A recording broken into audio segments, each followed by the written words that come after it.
Right, I'm talking to Mr. Cyril Ramaphosa, a businessman. Of course, his company has about 9% shareholding in Lonmin, and we'll be taking your thoughts on these matters. 0891104208, but also I'll be opening the emails, gwalax@sabc.co.za. What do you think about what has happened? It's 27 after 8.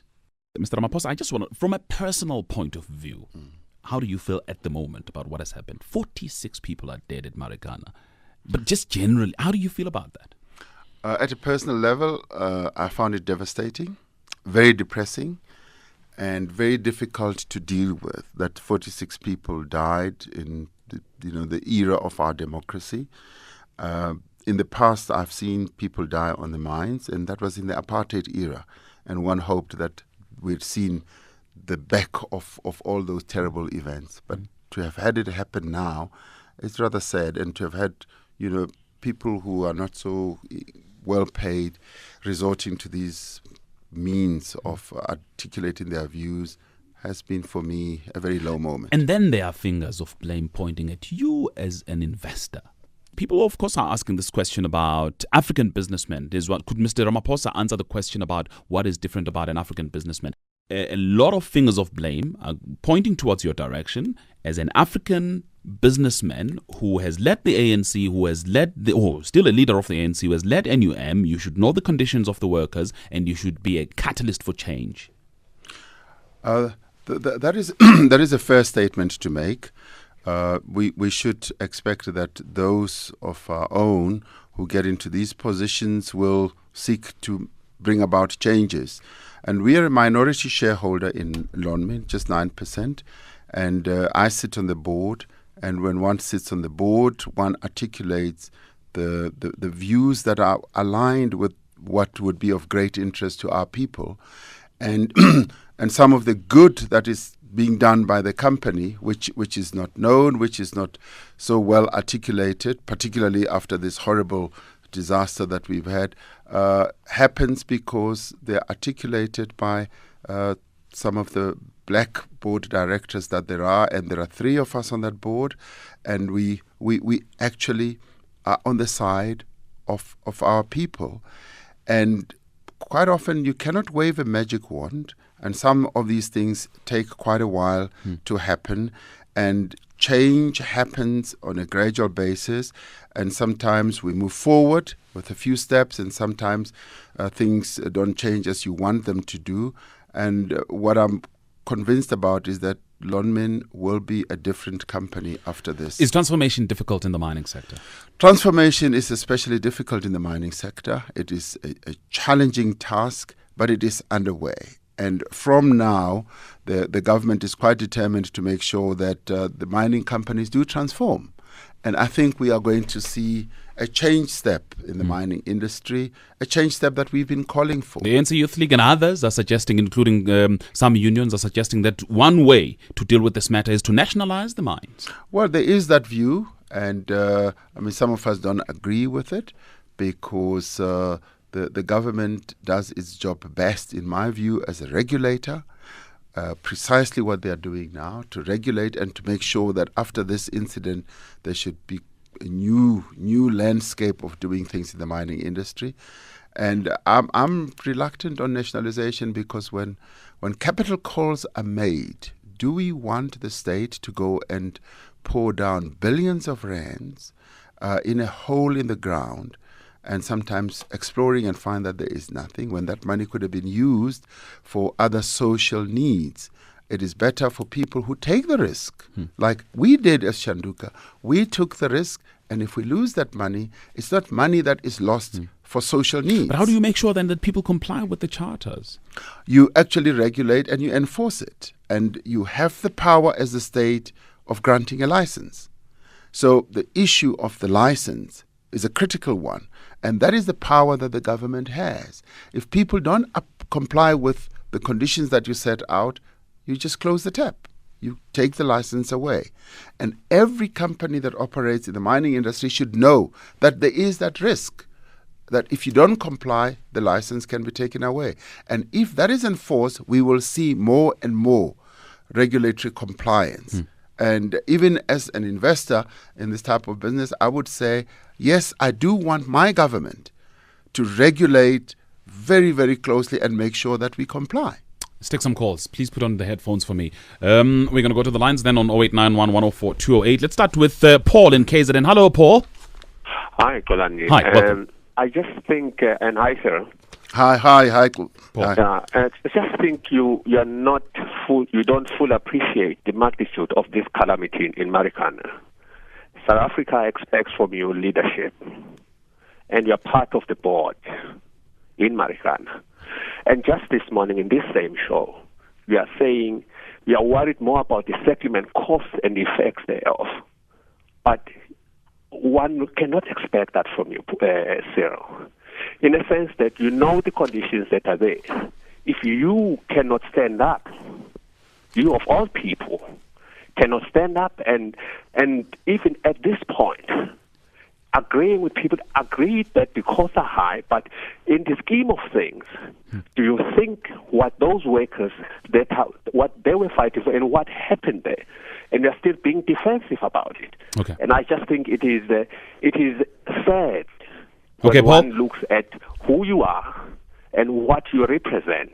Okay, Paul. And clearly you have failed South Africa. Okay, that's Paul in KZN. Thank you very much. Let's go to Tsepo in Soweto. Hello, Tsepo. Mr. Kuala and Mr. Ramaphosa. Hi, welcome. I'm one of those who are saying South Africa right now, we are lacking leadership. But here's my question to Mr. Ramaphosa.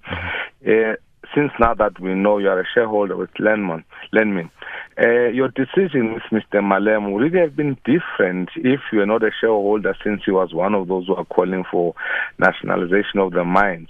And second, is it not a conflict of interest where you said for this appeal when you knew that your conflict could be as a result of him as well-known advocate of nationalizing mines, and you said there, and still in your wording of your report on that day, you were harsh, your words were harsh, and wouldn't that have taken a new course if you allowed somebody away from the ANC, and which has also caused why the miners left NUM and said, on our own, let's go and fight, and cost us 40 to 50 dead people. All right, Tsepo in Soweto, thank you. Let's take one last call then before we get responses. Anthony in Oudtshoorn, good morning.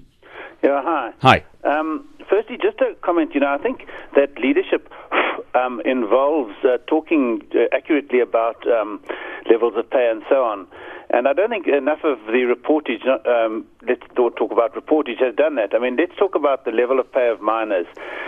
Peter Major, who's an analyst, I heard him recently saying that actually the miners on the whole in Lonmin and the platinum industry are not badly paid. In terms of international benchmarks, they are above average in the world. And if you look also in South Africa at how many people are actually employed, the median wage in South Africa of employed people, the miners that we're talking about are actually close to the top 20% of earners in South Africa. So, I mean, I think one must get that in perspective. Yes, I agree. I think the mine bosses are probably rewarding themselves too well. But, I mean, the miners are not badly paid. Okay. The other thing I wanted to comment on is that the conditions of living, as Mr. Ramaphosa mentioned, there would have been single-sex hostels there. They would have been done away with because everyone objected to them as sort of apartheid relics and everything. But, they're now going to come back. And because a lot of the people don't actually want to be migrants. I know it's a structural problem in South Africa, but a lot of the folk there don't want to invest in the area, don't want to bring their family up there. Okay. They want to remain migrants. They come from Lesotho, they come from Pondoland and so on. So they would choose to take the living out allowance and live in a shack to maximize any disposable money in their pocket. Okay, Anthony, thank you very much for those points. Mr. Ramaphosa, Paul, Tsepo, and Anthony. Oh, well, the first question from the first caller was that I'm being defensive, and I would have thought that in giving these answers, one was giving a clearer explanation, and I believe that workers really need and should be paid a fair wage and should be given really good conditions under which they work, and that their demands are demands that are reasonable considering the type of work that they do and the dangerous conditions that they work in.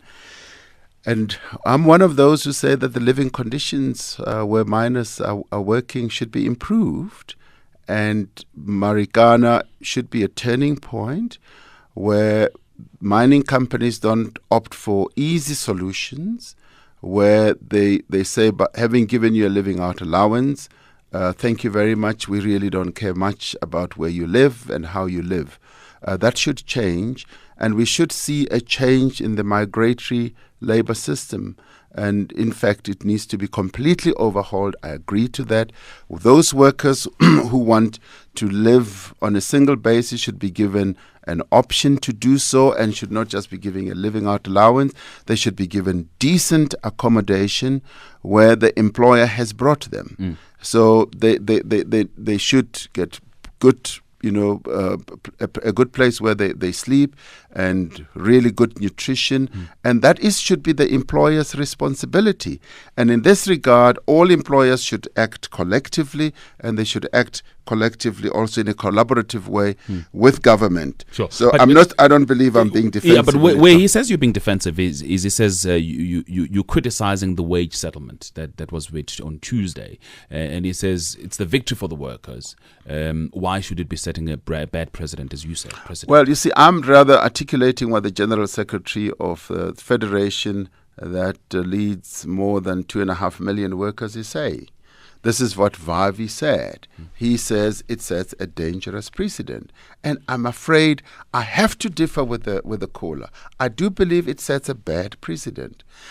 What the workers achieved could have been done in a different way, in following the prescribed procedure that is set out. But we agree that Marikana was different. But in terms of the wage settlement itself, I'm not being defensive, because I do believe that it's Sure, a settlement that takes us forward. Sure. And the next caller then, I think, confuses what has happened in my activities in the ANC with this. And he says that there's a conflict of interest.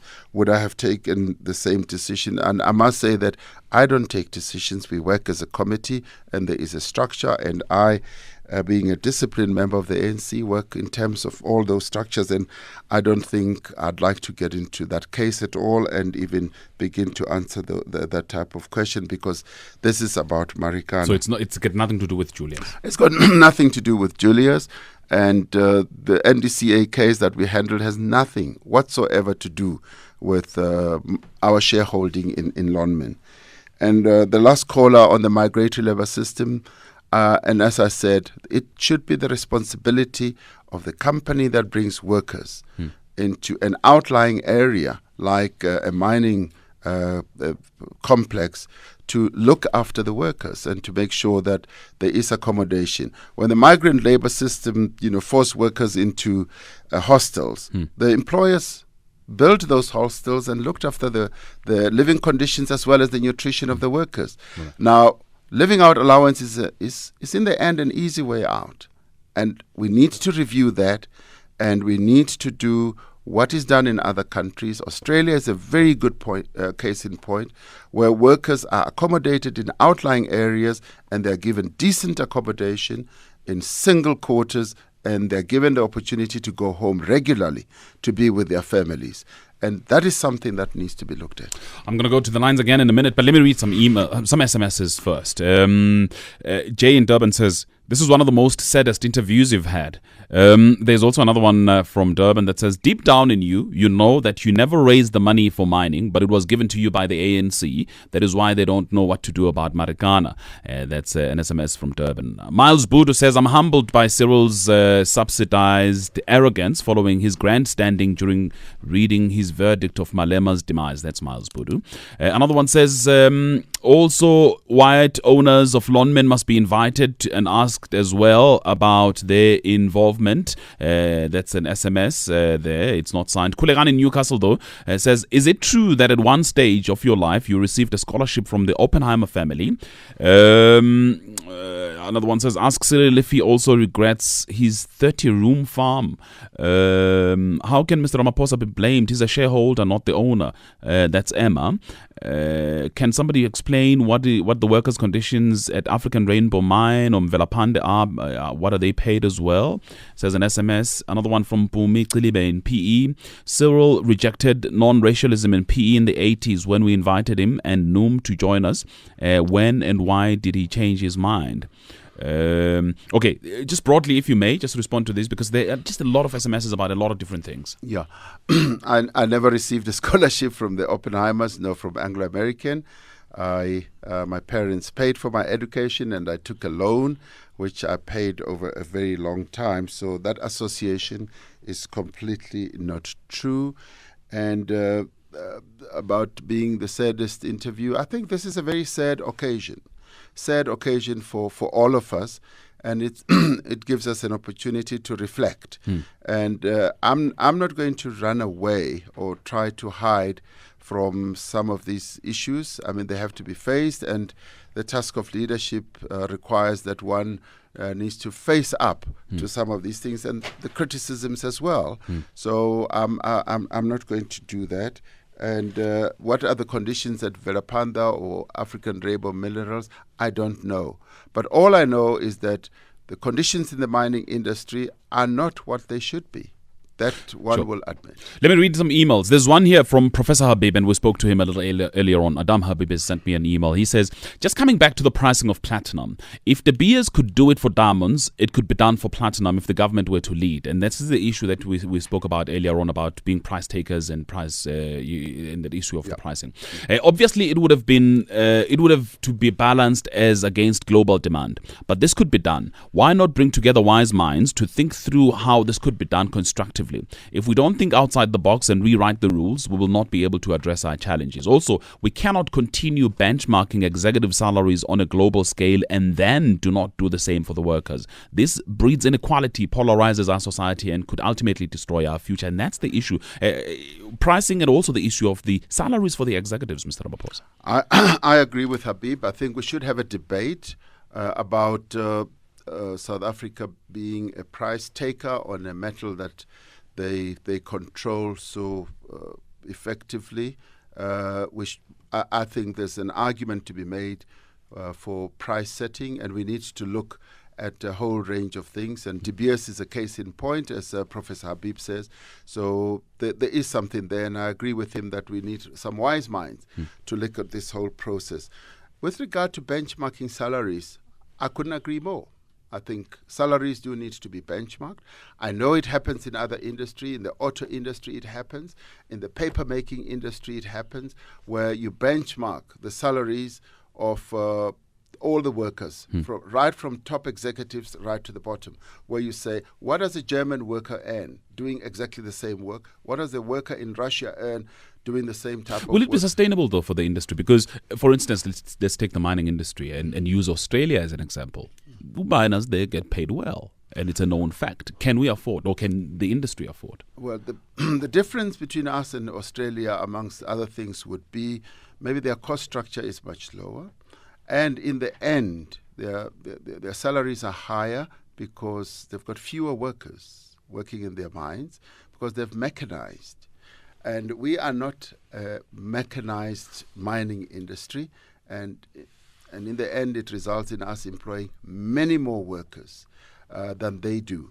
The same obtains in America, the same obtains in places like Russia. So there is a difference. So we will need to weigh all that up to see to what extent you can benchmark all those salaries against what we have here. Let's take some calls, starting with Bukhosi in Kelvin. Hello, Bukhosi. Better. Baba. Yeah, all I want to note from Cyril is, why is he so much against nationalization? It tends to be a sore weight here in South Africa, but it's working in Botswana. Botswana, De Beers, there is 50% owned by government and 50% by the company. Letseng Diamond is the same thing. Recently, Zimbabwe has entered into a similar type of an arrangement. He sits on the NEC of the African National Congress.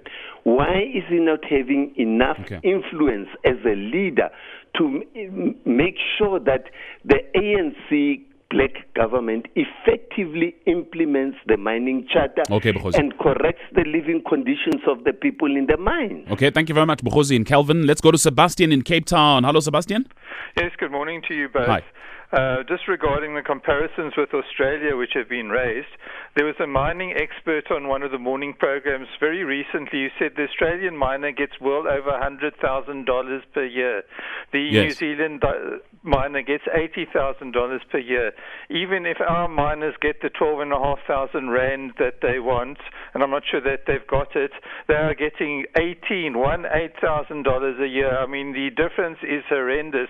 And your earlier caller basically said we hire by international standards, was talking absolute nonsense. We're living in a globalized world where globalized commodity prices apply throughout the world. So our miners have to buy their wheat, their grain, their maize in international prices, everything, their petrol, their transport costs. We are being paid slave wages in this country, and the only way we can get to a decent wage level is either to increase the nominal wages exponentially or revalue our currency. And all right, Sebastian. And that's the only route to go, is to revalue the rand upwards to greatly. Okay, Sebastian in Cape Town, I've got to thank you. Let me just quickly move to Mashaba in Cape Town. Hello, Mashaba. Hi, thanks, Koran, for taking my call. Koran, just a quick comment from me. Yeah. The question that I want to ask Mr. Ramaphosa is, I understand that he says that, the conditions at the mining is to be changed. To me, Kulana, this is a ridiculous statement. As a person who has been in ANC long before even the ANC, took over the government, these people knew all these things all the time. For over 30 years, they've been knowing these things. And now he wants to come to the radio as if, he only learned yesterday that the mining conditions need to be changed. To me, this is not a statement that should be coming from a leader. Okay. And secondly, people that have been saying, according to the international rates and whatever, how the miners are being paid, good rates. Those people forget that, in South Africa, the conditions are different. We have loan sharks in the term of labor brokers that take huge part of the money that should be going to the miners. Okay, Mashaba in Cape Town, thank you. Let's quickly then wrap it up with GM in Thohoyandou. Good morning to you, GM. Morning. Hi, I'm very well. Yes, Xolani and Umatabela. The issue is that the problem is in South Africa is that the government is having a good policy. But on the implementing side, it's a very big problem. Like we ourselves, we the people with the persons living with disability. Can you try to check in mining, we can't find even any administrator, anyone who is having a disability all over. But they are saying every sector, everyone, you need 2%. Then we have the big problem. We are asking you to try to drive this issue so that we have a good implementation. Fantastic. GM, in Thohoyandou, we got the point. Please respond for me, Mr. Ramaphosa. On the question of nationalization, the ANC has taken a decision that, a policy like nationalization is something that can be considered if everything stacks up under conditions that could make that option to work. And we have a mixed economy in the end. And there are certain entities that are private, that are owned also jointly by government. And we have a diamond mine that is now owned by government, Alexco. And if in the end it can be proven that a nationalized, say, mine could operate a lot better and it can yield the type of results that we want for our people, then by all means. The issue, though, has been you nationalize without compensation, and I would say that would go against the tenets of our constitution. But a Botswana example is a very good one, and indeed that has worked extremely well. And if it could work in our country, yes, by all means, it's something that can be considered. We live in a globalized world, and that is absolutely true. And we would like wages to be increased, and indeed, everybody would like to earn a much higher wage. In the end, everything has to stack up. If we increase wages, we've got to make sure that we do not, in the end up with a company that will go under. I think there should be shared value. There should be a value that is shared by all parties. As shareholders also benefit, so must the workers benefit. And in fact, I would like to see a situation where poor people and working people benefit a lot more from enterprises that we're all involved in. And we should move away from this whole notion of paying slave wages. People need to earn a living wage so that they can feed their families as well. I've got to wrap up. I've got less than a minute. But I would like just to come back to some of the issues that we've been talking about. I mean, in showing solidarity with the workers, do you think that, as Mr. Ramaphosa, perhaps you should consider stepping down as the non-executive director at Lonmin? It's quite easy. I'm not tied to that position. I could step down any time, any minute, and one hopes that whoever will then come in will also advocate good conditions for workers, and I could do that today. But are you considering your role within the mining sector given this issue? I think there's still a lot of value that one can add in the mining sector. And no, I'm not considering that, because we'd like to invest more, because this is an industry that has a future. And just finally, in your mind, is there anybody that you think should take blame for Marikana? Is there any specific, whether Lonmin as a company, whether the police, is there anyone in your mind that you, when you at home reflecting on this issue, say you are to blame for all of this? I think a lot of us as stakeholders are to blame. Marikana should not have happened. We're all to blame, and there are many stakeholders that should take the blame. But taking the blame should mean that we should make sure that it never, ever happens again. Mr. Cyril Ramaphosa, thank you very much for your time this morning. Thanks indeed.